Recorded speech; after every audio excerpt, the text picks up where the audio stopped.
Joker 2019 is a rallying cry for incels. Movies about white men don't perform well at the box office anymore. Joker audiences around the world walk out. People are smoking during the movie.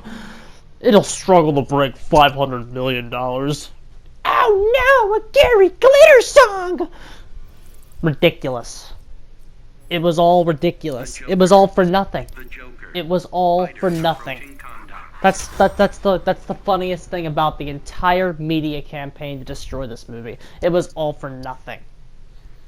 Because, like, seriously, what? What was all the bitching about? That was it. That was it. That was the movie that was gonna inspire incel violence. That was the movie that was gonna cause World War III. That was the movie. Well, that one was actually never said. That was the movie that was gonna cause mass hysteria. That was it.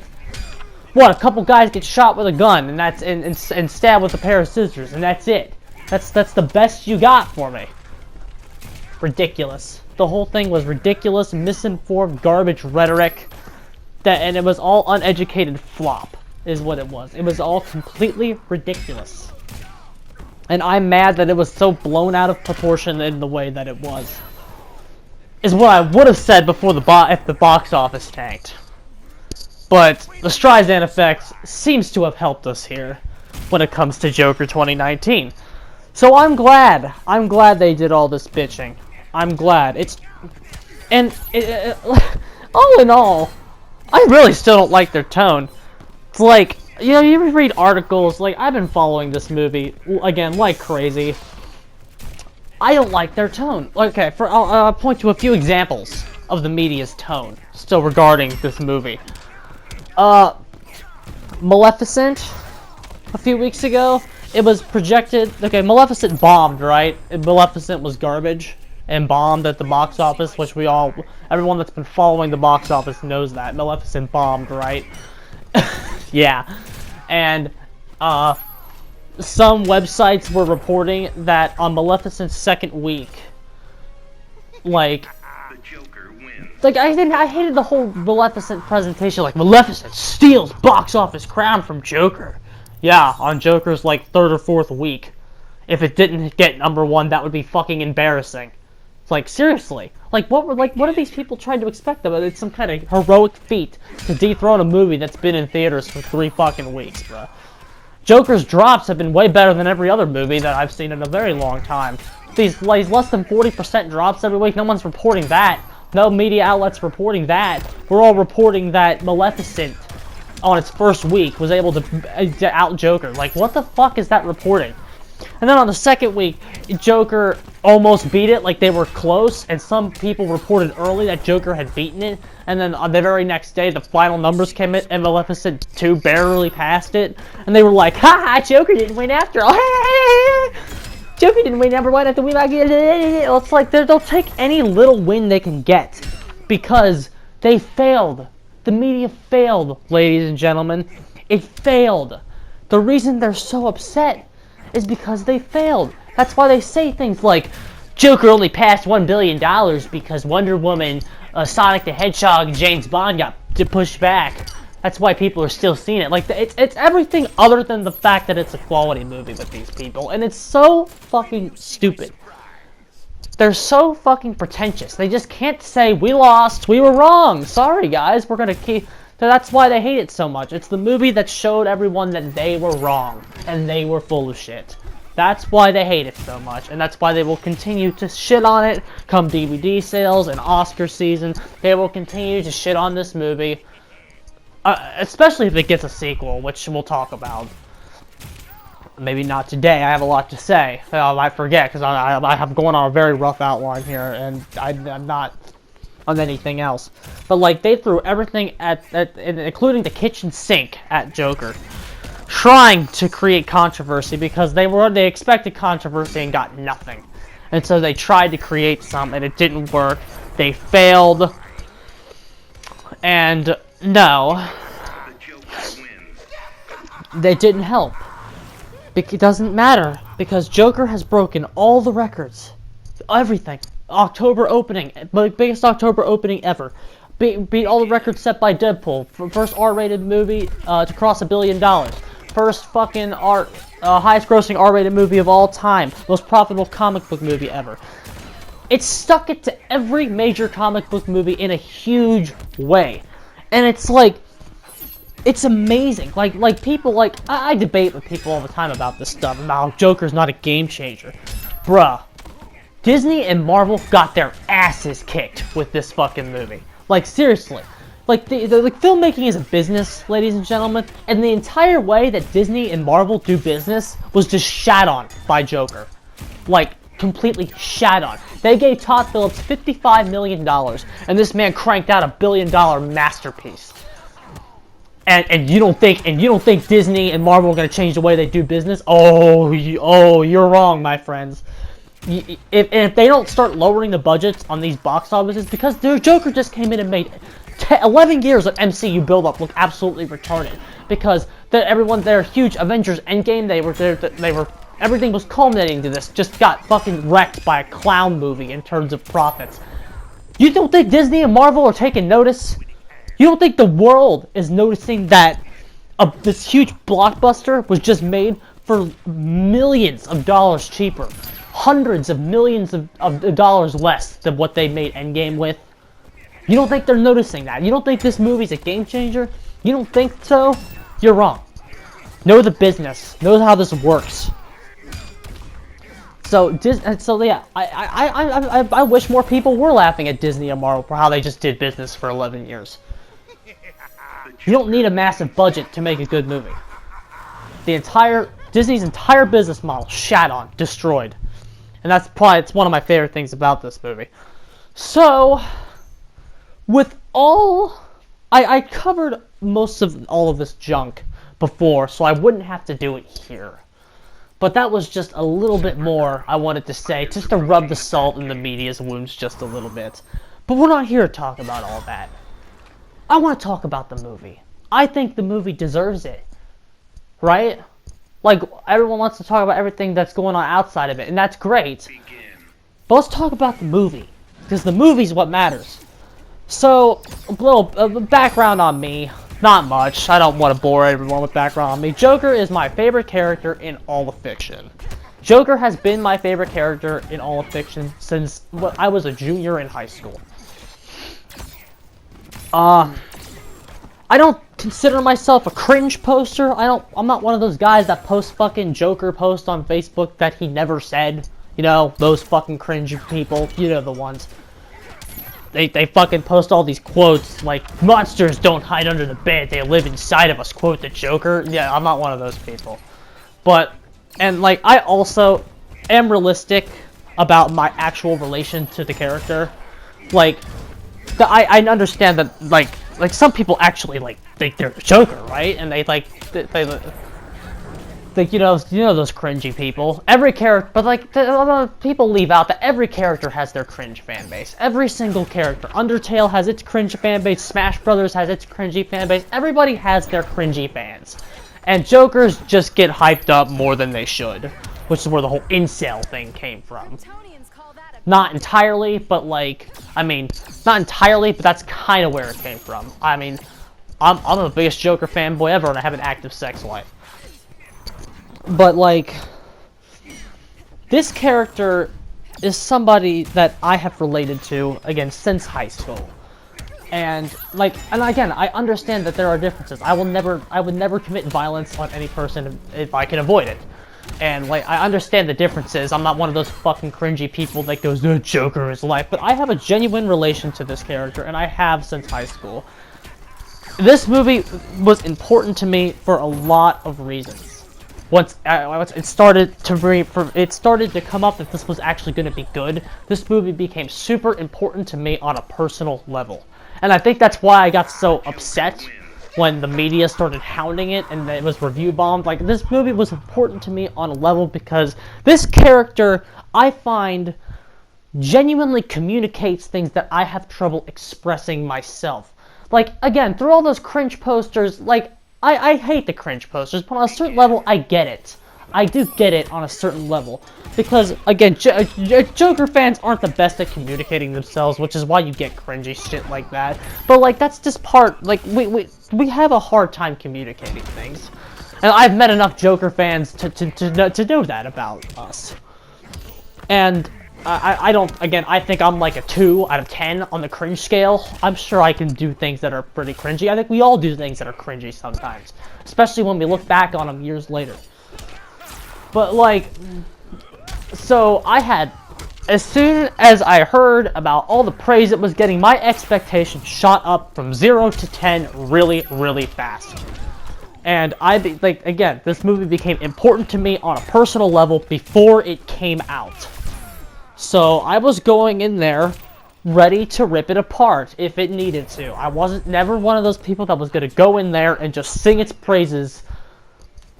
I was going to be as critical as I possibly could of it because of the fact, like, that's why people are so critical of, like, performances like Jared Leto's, which I could make an entire video on why his Joker is garbage. Okay? And again, like, Suicide Squad was something that offended me on a personal level. That's like, you see attachment to this character because of, I don't want to even say it's the stuff he represents, but, like, just some of the things he says and, like, the way he reflects society in general. So, like, there's a lot of people in this world that have lots of problems, okay? And so, like, I guess, it's like, fiction is just a way we all relate and express our problems, and that's what happens.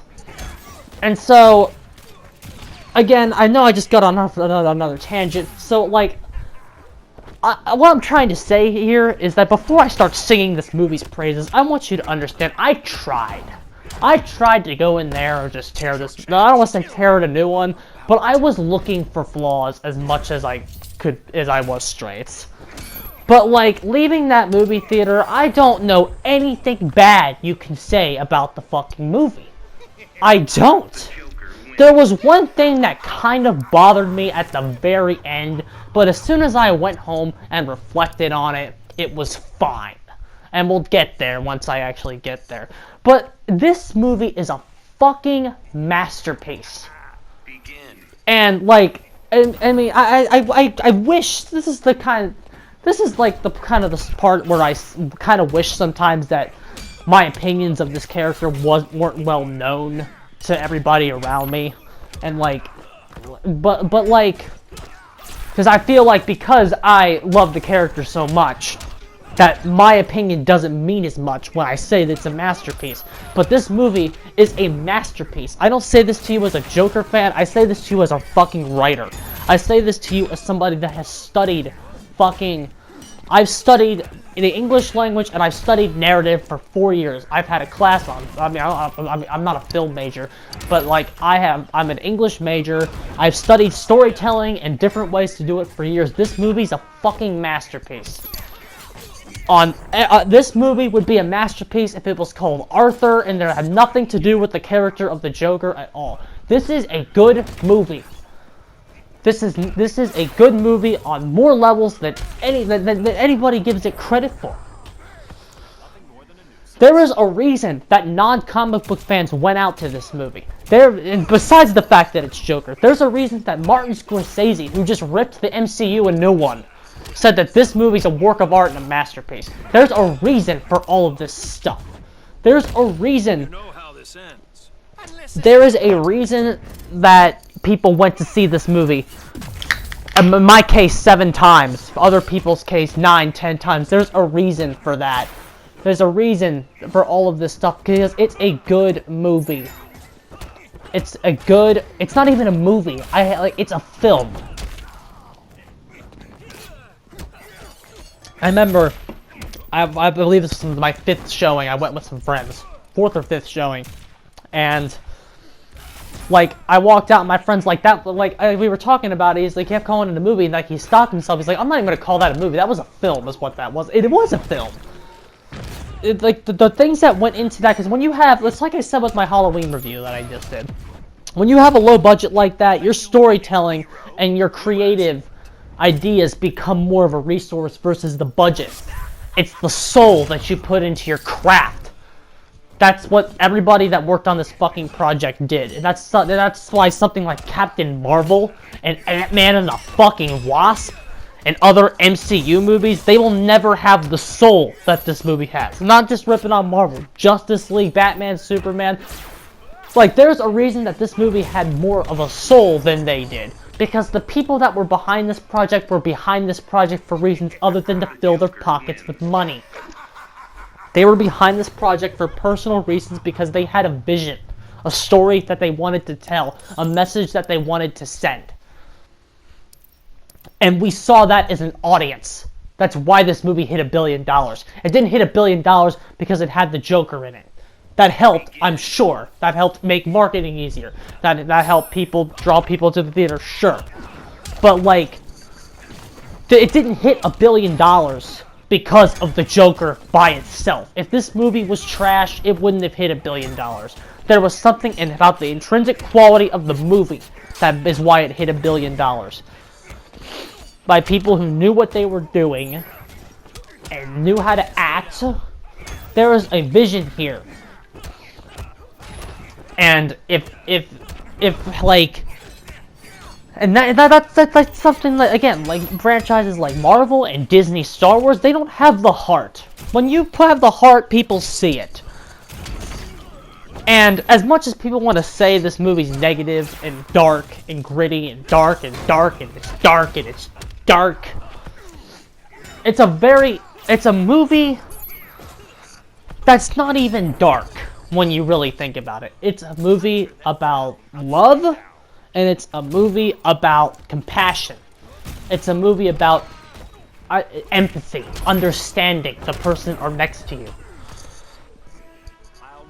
And if you give these people the time of day and you help them and give them the empathy that they need, what it can save someone from becoming. But no, it's gonna fucking cause massive violence. You know what? And you know what? Maybe it did predict. Maybe it did depict violent scenes.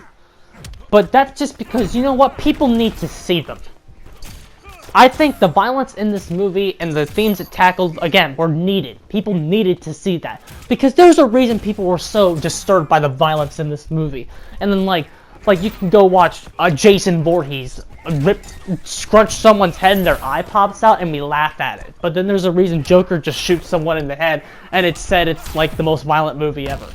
Because what this movie depicted in terms of violence was real.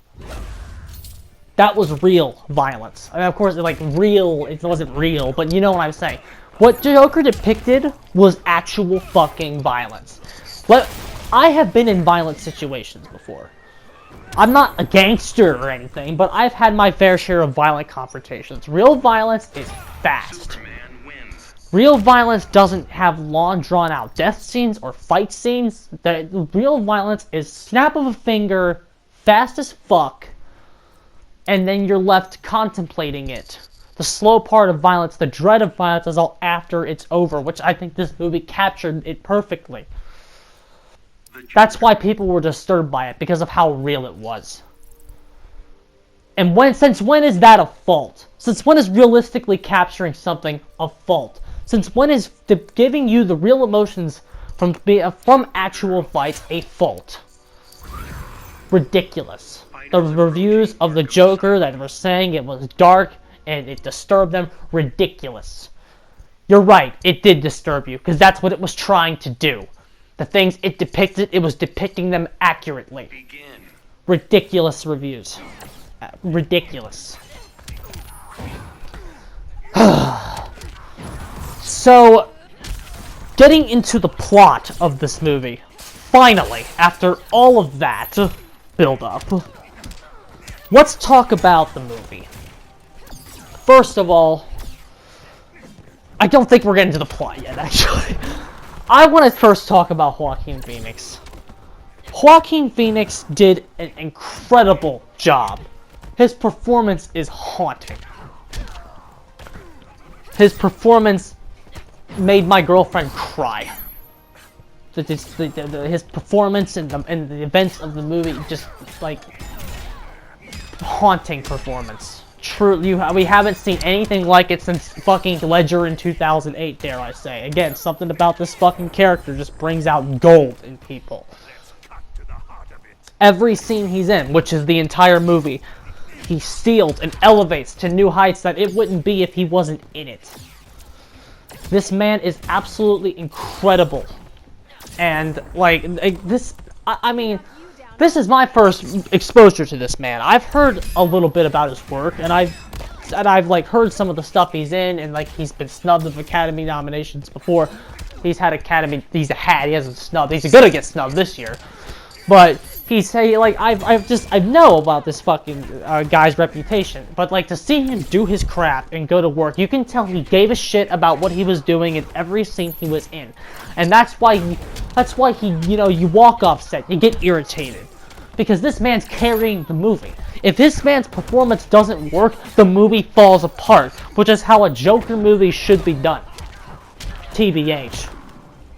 You want to talk about Joker, and like if the Joker isn't done well, the movie should fall apart. So there's a lot of pressure on this man's shoulders to act, and he destroyed it. When he puts on the makeup, oh my god. The way he handles just being Arthur Fleck at the beginning, the way he gradually transforms his demeanor throughout the movie, the laugh, everything he does in this movie is insanely good. And I can't sing this man's praises enough, and I'll talk about some others, like some of his demeanor in certain scenes. And when I'm trying to outline this movie, like it's really hard to do like an outline of this movie, because I legitimately have something to say about every single scene in this movie. Every single scene in this movie. That's why I think reviewing this movie is so hard. Every single scene has something in it that's worth talking about. So I'm going to try not to do that, because we'd be here all day. So I'm just going to go over summaries of the important stuff and the thematic points. I'm still gonna miss something because I don't have a script. I just have an outline. But if I missed a scene that you were thinking that is important, it is important. There's just so much to cover with this movie, and every single scene has something in it that's worth talking about. But where's this gonna go? I'm gonna give this my best shot. So we'll start with the opening. The opening shot of the movie is a scene that I thought was going to happen in the middle. But it's the scene with him sitting in the chair, like he's sitting in the chair doing his makeup, and he pulls his mouth apart and doesn't smile. I thought that was going to happen in the middle of the movie as his trauma progressed. But as it's framed at the beginning, it shows you that this man's already messed up. This man already has problems coming into this movie. That's what that scene's there to show you. It's here to show you right away, visually. There's no dialogue at all. He doesn't have any conversations with anybody. He sits at the chair, crying, holding his mouth apart, and doing the smile.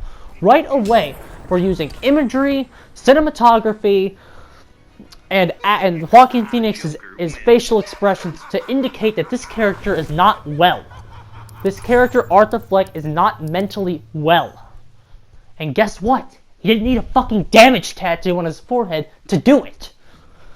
Indicated through acting, cinematography, shot selection, framing.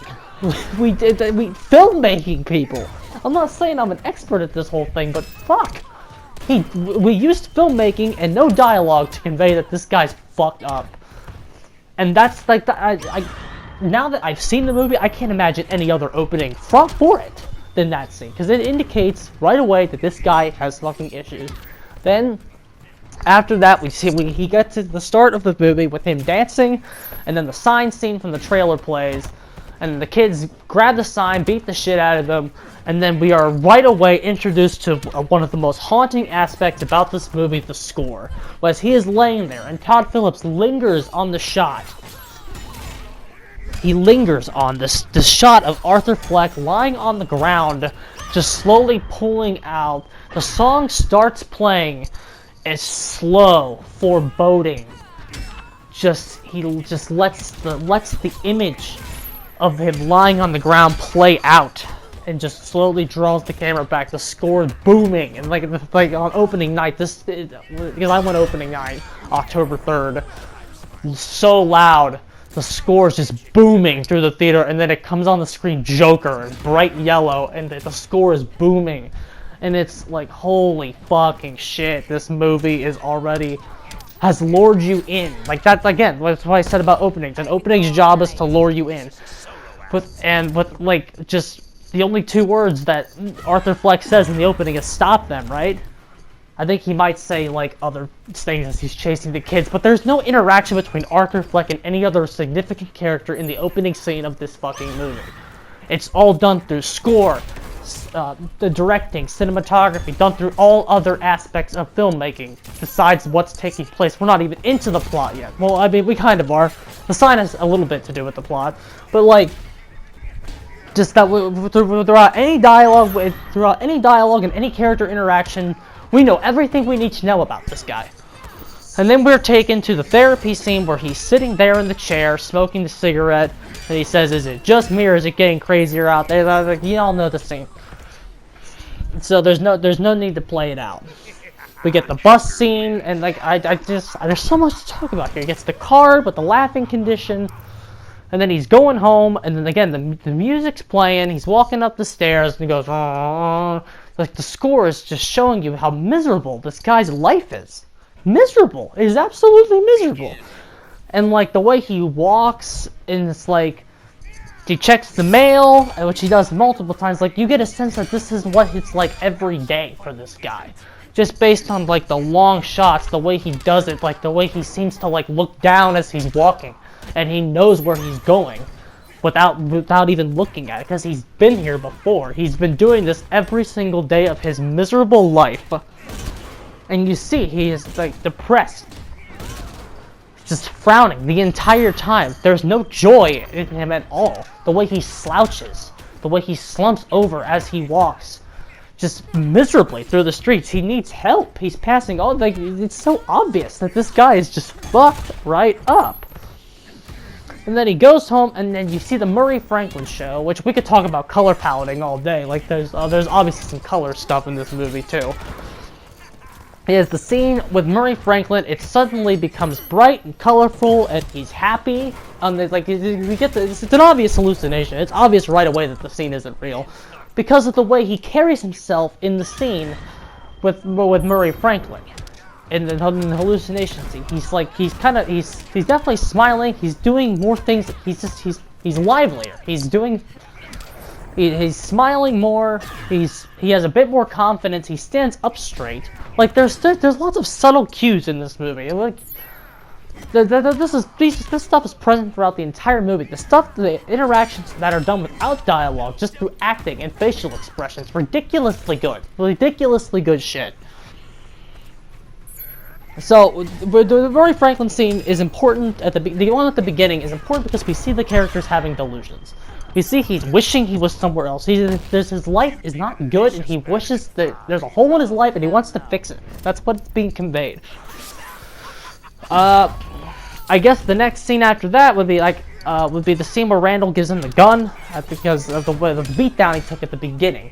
He gets the gun, which is his trusty friend throughout this movie. The gun is. And he gets called to the office. And then his boss talks to him, Hoyt. Of course, I know all the characters in this movie already. I've seen it 7 fucking times. Now, this scene with Hoyt it's a small scene, but I want to go over it a little bit because it has quite an impact. The reason I want to cover it so much is that, like, it's just like, boy, that's a stupid boss at work, right? You ever have this fucking thing with your boss where it's like, they say something incredibly stupid? Like, that's the thing here. There's obvious flaws with Hoyt's reasoning here. The Kenny's music guy called because of the sign. Arthur didn't give them the sign back after the guys broke it and kicked the shit out of him. And then Arthur asked the completely legitimate question, why would I keep the sign? Like, why, like, he gets accused of stealing it. It's like, why the hell would I keep it? And, I'm trying to think here. I'm trying to think about the order here. Okay, the sign part's second. He says, like, where's the sign? And Arthur's like, I got jumped, didn't you hear? And he's like, and then the Kenny's guys, and then Hoyt says, over a sign? That's bullshit. Okay? He says, oh, and then he tells him to get the sign back. Arthur's like, why would he keep his sign? And then Hoyt says, well, how the fuck do I know? Why does anybody do anything these days? So it's like, you see what I'm saying here, right? Like, he didn't believe the fact that Arthur was beaten down over the sign because it didn't make sense to him. But then, the fact that Arthur would keep the sign, he's like, why the fuck did I know? Why should they, like, you could use that same reasoning and apply it to the beatdown that Arthur had. So you see why Arthur's legitimately mad, because his point of view makes sense. The thing he's obviously thinking, because it ties to rational logic, that Hoyt is, like, he's wrong. And then, I pointed this next part out on Facebook, and I was met with mixed reactions, so I'm gonna say it, and then see what you guys think of it. Probably no one's gonna comment on this anyway. But, like, the next scene shows Arthur kicking the garbage bags in an alleyway. On, like, my 5th or 6th viewing, I interpreted that as he is looking for the sign. He went back to the fucking alley to look for the sign. And he couldn't find it, so it's getting taken out of his paycheck now. So we got the beatdown. He went back to the alley to look for the sign and couldn't find it.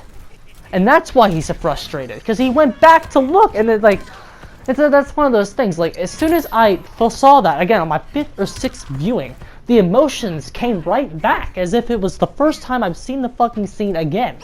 Because there's so many things to discover about this movie through rewatching it. And that's why it's so fucking powerful. There's just so much to analyze, and then once you analyze more, you can relearn it and rewatch it as if it was a fresh new experience, and you can relive the emotions that you had as you fucking watched it the first time. There's something new to see every time you watch it, from the rats to the clocks to the countdown. I've heard people saying people have studied this movie like it was a class. And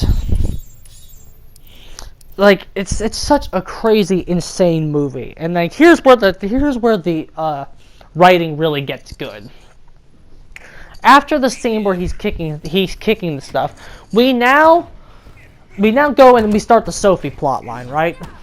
And throughout the rest of this movie, there are 3 plots that start right here, but they set each other up and they converge off of each other. It's a linear narrative, but it's also a differing narrative. But the only things that these 3 plot lines having in common is Arthur Fleck. We get the Sophie narrative, the Thomas Wayne narrative, and the Murray Franklin show narrative. We get 3 converging narratives, kind of happening at the same time, kind of not. It's just, I mean, but like, they bounce off of each other is what I'm trying to say. Because the only thing they have in common, again, is Arthur Fleck. But they bounce off of each other and are made stronger because of each other. That's good writing, is what that is. The way that these 3 plot lines were handled and balanced, it's absolutely incredible. So yeah, he meets Sophie in the elevator. I'm kind of going. I'm doing that thing I said I didn't want to do. I'm going by scene by scene. I don't really know what order I want to go in. I'm probably gonna go out of chronological order here in terms of the movie, but we're gonna talk about Sophie a little bit right now. Okay, he meets Sophie in the elevator, and then I think it's the next day he stalks her. Like, he wears his hood and he follows her around the city. He sees her drop her daughter off at school and sees her go to the library.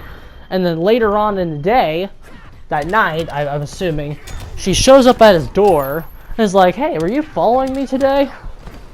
And he's like, yeah. And then she's like, I thought that was you. And I'm like, and then like, the twist of this movie is that, I mean, I'm obviously going through spoilers, so spoiler alert if you still somehow haven't seen it yet. The twist of this movie is that Sophie is not real. Sophie, no, she's real in some scenes, but like, she's a hallucination. So when you're going back and watching this stuff again, you just start to notice things again that you didn't notice on your first viewing, unless you were like a god, I guess. But like, okay, so Zazie Beetz plays Sophie. Zazie Beetz is hot as fuck, and it's like, Arthur Fleck is a skinny, down on his luck guy that lives with his mother, okay? And, like, again, like, if you saw Arthur Fleck, you'd probably think he was a creep, okay? And so you're Sassy Beats, and you're getting stalked by this guy. Like, according to Arthur in his vision of her, he's like, she knew that he was stalking her, came up to his door, and, like, basically agreed to go on a date with him. Yeah, I wish that happened to me, dude. I wish Zazie Beetz knocked on my door because I stalked her and wants to go on a date with me. Yeah, that's not real. That's not a real human reaction that people have to getting stalked. Which is your first clue that she's a hallucination here, that she's not real.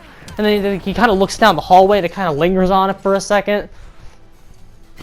But it's like, yeah, who would talk like that? Like, oh, you were following me, you stalked me. And I'm just a fucking perfect 10. But I'll go on a date with you, guy that's like 2 times as old as I am. You know what I mean, right? Like, it's not real. It's not real. But again, that's something you notice, like, on your second, you're like, that's not a real natural response to a situation like that. A hypothetical situation where you're getting stalked by some creepy guy. It's not real, especially when you're a young, attractive single mother. I'm assuming that's not your natural response.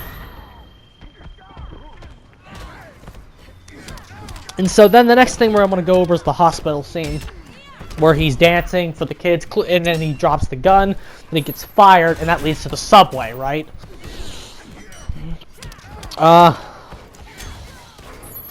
He meets, I'm stumbling. So he drops the gun, leads to him getting fired from his job by Hoyt, and that leads to the subway scene. He's sitting there, and then here's where we get more brilliant cinematography with the girl. There's these 3 douchebags come in. They're harassing the girl that's on the train with them, and then he just starts laughing because of his condition. And like the train's getting really loud, the music kind of stops, and it just lingers on these 3 guys just looking at him, and like they're all like what the fuck is this guy? He said they're just sitting there watching him laugh, and it's just, again, it's all slow camera work. And then the girl leaves, and they start singing Slend in the Clowns, and he gets them, and they start beating him up. They knock him on the ground, and it's like, oh, here he comes. But again, like, I mean, it's expected, but it's not expected at the same time. Because he's getting kicked in, you know he has the gun, but it's also not expected because, like, there's no warning. Because, like, you'd expect that he would flash it and be like, hey, I have a gun, stop doing that. No, or, like, he just shoots him. Okay, he shoots the lead douchebag first, shoots the other guy, and then, like, it's a very drawn-out scene, but the guy, the blood explosion, like, the blood kind of explodes out, very violent, but again, very realistic. This is how real violence works. Shoots them, dead. They're like, that's it. There's no last words, there's no nothing. It's just 1 minute you're alive, next minute you're gone. And it's like incredible stuff, dude. So he gets off the subway, he shoots the last guy, and then the sound goes out because it's like his ears are shot from the gun. And then he runs, and we get one of the best scenes in the movie when he runs to the bathroom. And he just does the bathroom dance. One of the best scores. The haunting score really comes in. The camera work. Cinematography, camera work, direction, incredible. And he just dances in the bathroom, completely improvised by Joaquin Phoenix. He just does, like, incredible. It's a beautiful scene. It's so good. And it's one of those scenes that it never gets old. It has instant rewatchability. And from when he kills the last guy all the way to when he just does the bathroom dance, he calms himself down. And it's like, it makes you feel even worse because it's like this guy could have an incredible dancing career if he just did that instead of stand-up comedy. It's one of but like he sits there, he does the bathroom dance, and then he calms down. In which you interpret is that he gets the degree of confidence and he goes in and presumably has sex with Sophie, but that's in his mind, we all know that. But it's like, I like just linger on that bathroom dance. It's just like the way that it goes, he slams the doors, goes down to his shoes, he starts the dance, and like the camera like kind of just goes up and kind of just follows his movements. Like, it's so good. Lots of care and attention to detail in every scene of this fucking movie, and it's fucking incredible.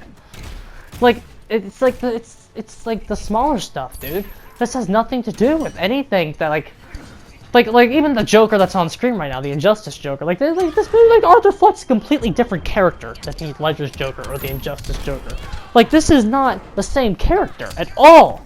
But you're into this and you are enjoying every second of it because of the direction and the acting and just the process of getting invested in this character. And like, cause like his story is interesting. And it's just, oh, it's so good. Okay, so, and then, I'm trying to do this in the best order I possibly can. And so the next thing I think is worth mentioning, we're at the comedy club now, right? He got another scene that it just brings out the emotion in you. He goes to the comedy club after killing the guys because, like, again, his confidence completely restored, I guess, because of what happened with the men on the subway. He goes and tries to do the stand-up comedy, and Sophie's in the audience, and he goes completely bombing on stage. It's very uncomfortable.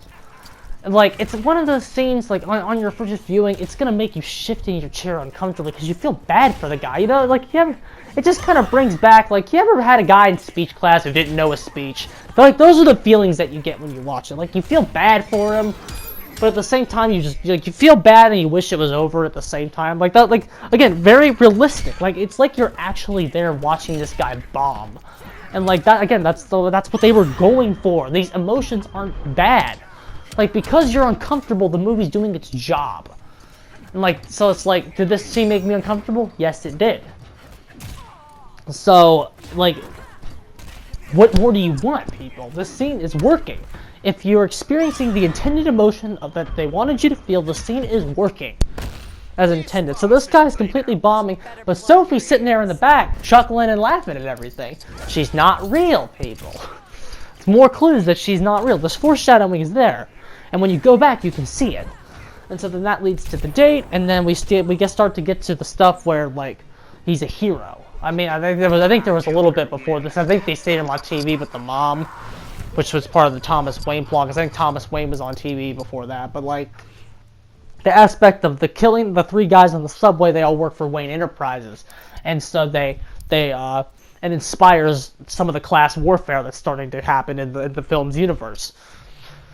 And so Sophie, the hallucination of Sophie, thinks that the guy who did it, Arthur Fleck, is a hero. And that's kind of what the rest of the people think as well. So kind of with that, we'll switch gears here and go start talking about the Thomas Wayne stuff. And so, like, he was already introduced with the subway killings and all that.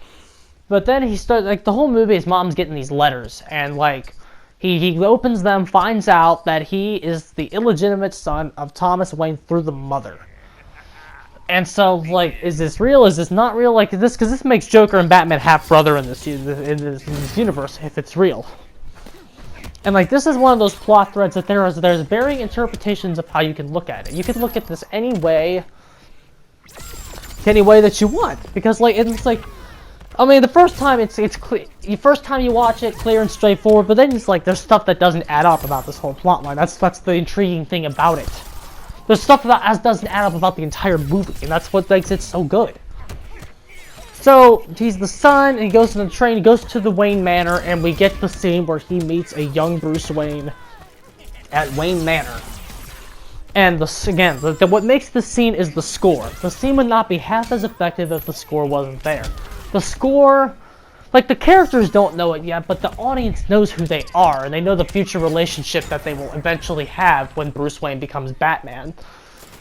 And, like, the score is what implies, the score is, like, from an audience perspective, where you kind of know, like, it's the meeting. In this universe, it's the first meeting between 2 iconic characters, and the score, like, reflects that. As he's sitting there doing all the tricks for a young Bruce Wayne because he misses the clown routine. That's what you get out of that. He misses the clown routine. He misses his work. He misses being a clown.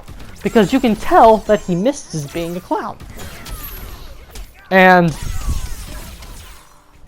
So you get the scene with Alfred comes out, and like you find out that his mother may be delusional, you know, may not be real, and so all that crap happens, and then it's like when Thomas Wayne stuff kind of hits full gear for a little bit, and he goes to the riot at the Central Hall, and he actually meets Thomas Wayne. And Thomas Wayne's a dick in this movie, but the actor who played him did a really nice job. Everybody did a really nice job in this movie. He's just, you know, he's just kind of a dick, just standoffish. And then, like, Arthur Fleck calls him out on it when they meet in the bathroom. He's like, I don't know why everyone's so rude. I don't know why you're so rude. I don't know what the hell's going on. Like, this man, he doesn't know what's going on around him. He's so, like, he's so, like, this, I don't want to say disenfranchised. I don't know if that's the right word for it. But he's so, like, ignorant of everything that's going on around him. He wants to understand what's happening in his life, but he just can't. He can't pull all the pieces together. He's either not strong enough or not, he's not mentally there enough to pull all the pieces together. And it's like, his world is like going crazy right now with all the, like, he lost his job, like, there's so many things that happen to him in the small span, and he's finding out his mother might be crazy, and like that he's adopted. Like, everything is coming down on this guy at once. The world is pushing and pushing and pushing and pushing, and then that's what the scene plays out. And he gets punched, you know, touch my son again, I'll fucking kill you. Like, there's crazy, like, this guy's getting pressured. Like, he's pressured by everything happening right now. And then what happens next? His medication goes away.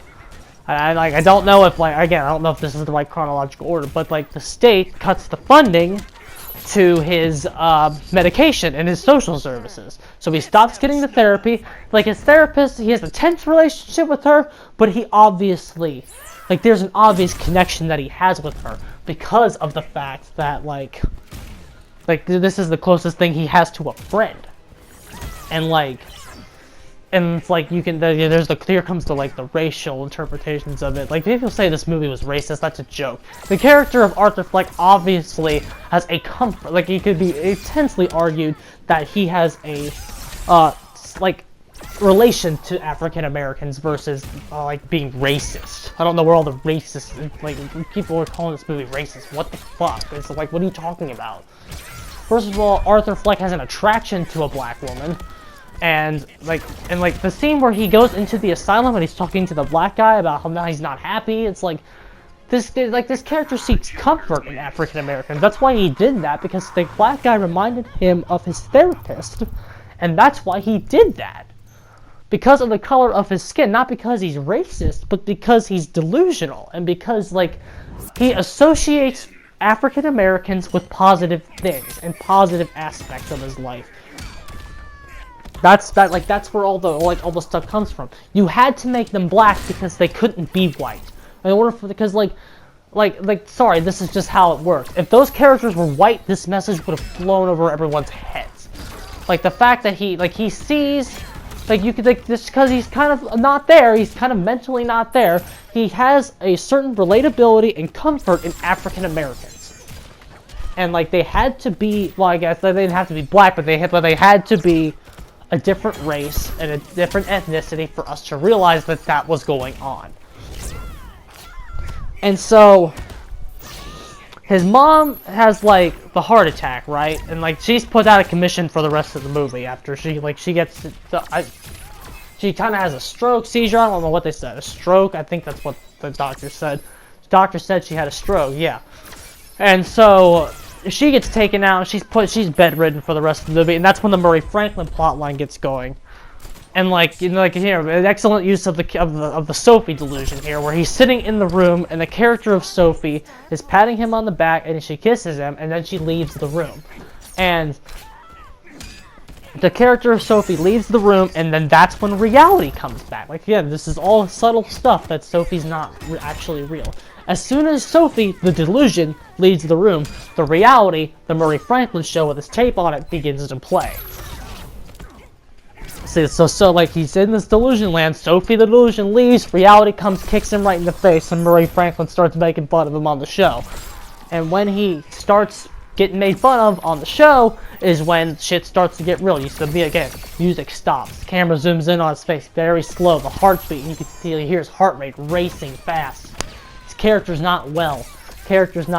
All this stuff is, he's getting angry, building up inside of him. This is all like done. Again, no dialogue. They're not using dialogue. Dialogue weak. There's other techniques you can use to illustrate all this stuff, and they do it perfectly. Through camera work, everything about this movie, perfect. But it's not good enough to win Best Picture, right? I guess it's not good enough to win Best Picture. Whatever.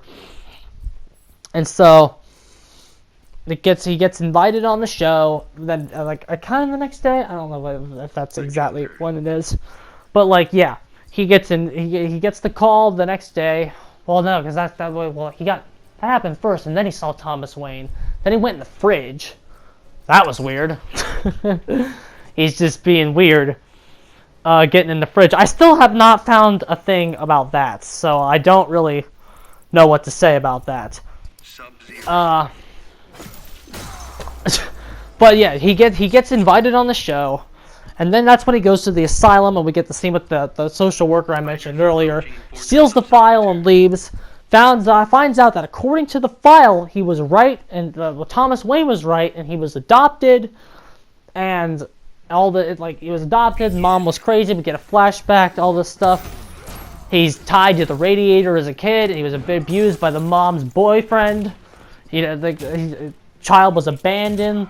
Child was abandoned. No place in this world. That's what that means. Child was abandoned. Nobody wanted this poor guy. And then the thing, the biggest tragedy of it all is that he's found tied to the radiator, and that takes you back to the scene with the card where it was like this: the condition of his laughing can be caused by a brain injury or mental issues. So it makes you think: did the abuse that he suffered cause his mental disorders, or is he genetically related to Penny Fleck? Because it's still up to interpretation. Because Penny says Thomas had it all made up so they could stay our secret. Both explanations are hinted at and implied in the movie that they could there could be true. There's precedence for both of them. Because his injury, his laughing condition can be caused by a brain problem suffered at the hands of somebody else. And so, of course, when he finds out that his mom was abusive, he flips the fuck out. And then we get to, and then he's laughing, crying, he's a distraught mess.